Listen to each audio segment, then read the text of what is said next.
احنا اللي دهنا الهوا دوكو. مفيش شك ان الراجل المصري معروف عنه المكر والذكاء، ومشهور في كل مكان انه واد فهلوي، او باللغه الدارجه بتاعتنا انه واد مقطع بطاقته صايع، ويقدر يقنعك انه ممكن يبيع لك الهوا حتى لو انت فاهم ان هو بيبيعهولك متعبي في ازايز، وبرضه هيبقى على قلبك زي العسل. وقعت النهارده من اشهر عمليات النصب الكوميديه اللي حصلت في تاريخ مصر من اكتر من 50 سنه. عايز تعرف؟ هقولك، بس علشان اقولك شمع الفتله وتعالى احكي لك. رمضان ابو زيد وحفظ الله سليمان هم ابطال الواقعه بتاعتنا النهارده. القصه بدات من عند رمضان ابو زيد، اشهر نصاب في تاريخ مصر، اللي بعت رماي العتبه الخضراء لحفظ الله سليمان ب 200 جنيه. وطبعا انت ممكن ما تصدقش ان القصه دي حقيقيه، وتقول ازاي يعني واحد يصدق ان ممكن يشتري تروماي لو كمان بالمبلغ ده. هقول لك لا، حصل. لان حفظ الله سليمان اللي اتنصب عليه كان راجل ساذج وطيب وعفوي جدا، لدرجه ان رمضان ابو زيد النصاب الشهير قدر انه يقنع حفظ الله بانه يشتري التروماي بالمبلغ ده، لا وكمان قدروا انه يمضيه على كمبيالات بباقي المبلغ.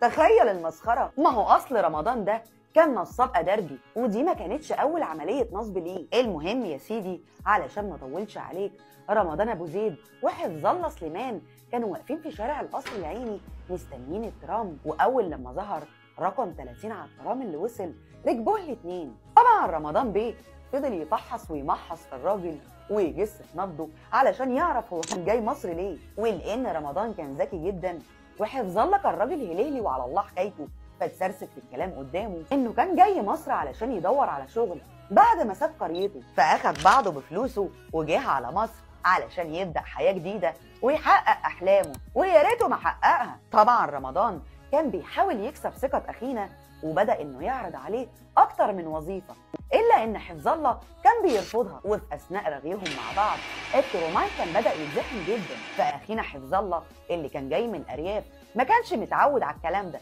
فاتخنق جدا بقى وقال له ايه يا عم الزحمه دي. فعرض عليه رمضان العرض الخرافي اياه، وقال له بقول لك ايه، تشتريه؟ المشكله ان رمضان ما بذلش اي مجهود علشان يقنع حفظ الله بشراء التروماي، واخده معاه عند محامي صاحبه جدا علشان يكتبوا عقد هما الاثنين بيع التروماي مقابل 200 جنيه. لكن حفظ الله قال له انه ما معهوش قيمه المبلغ ده. طبعا رمضان قال ده زبون سقع ومش ممكن اسيبه يطير من ايدي، والله ما انا سايبه غير لما اخد كل اللي في جيبي. قال له تصدق بالله لولا انك بلدياتي وروح قلبي من جوه كده انا ما كنتش اديتهولك اقل من 1000 جنيه، اراك توزع من مال امك يا بعيد. المهم اتفق الطرفين ان البيع هيكون ب 80 جنيه مصري وكتابه كمبيالات بباقي المبلغ اللي هم 120 جنيه، وخرجوا من عند المحامي مع بعض والسعاده ماليه وش صاحبنا القفا اللي اتنصب عليه، وخدوا بعضهم وراحوا يستنوا تروماي رقم 30. واول لما حفظ الله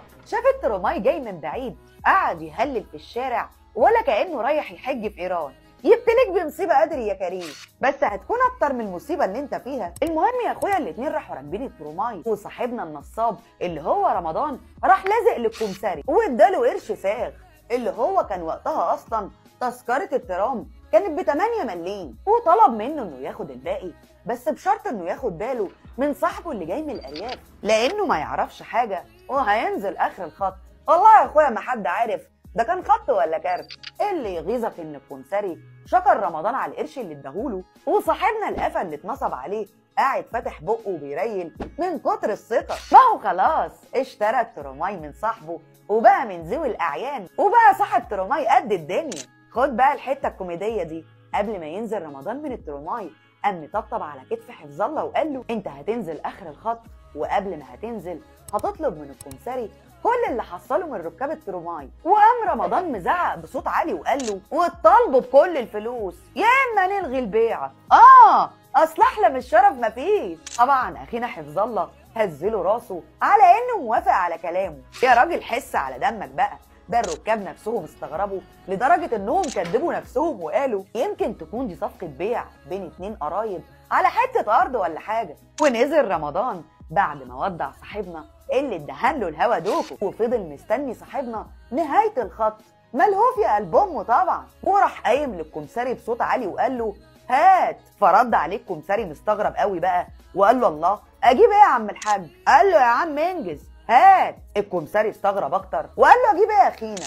حفظ الله قال له يا عم هات ايراد الترام. فاتصدم قوي بقى الكمساري وقال له تباين عليك مجنون في ليلتك الهباب دي، والله ما انا سايبك. وفضلوا يتخانقوا مع بعض لحد ما راحوا القسم سوا سوا. وهناك اكتشف حفظ الله ان رمضان ابو زيد اللي عنده 27 سنه اكبر نصاب وعنده سجل سوابق في الحكومه من زمان. لكن الموضوع ما طولش واتقبض على رمضان ابو زيد وقضى 2.5 سنين في السجن، وبقى اشهر من الهام شاهين نفسها في زمانها ونجمه على اغلفه المجلات والجرايد. وبالمناسبه القصه دي للي ما يعرفش تم تجسيدها في فيلم العتبه الخضراء واللي تم انتاجه سنه 1959 وقام ببطولته الفنان الكوميدي الراحل اسماعيل ياسين الله يرحمه. يا بيه احنا اللي دهنا الهوا دوكو بس يا سيدي، وهو ده اصل الحكايه. يا ريت ما تنساش اللايك والشير وتكتب لي رايك في التعليقات عن الحلقه علشان محتاجين نطلع ترند على تويتر، وهو لما نطلع ترند احسن ما نطلع المسرح، لان الترند الفيك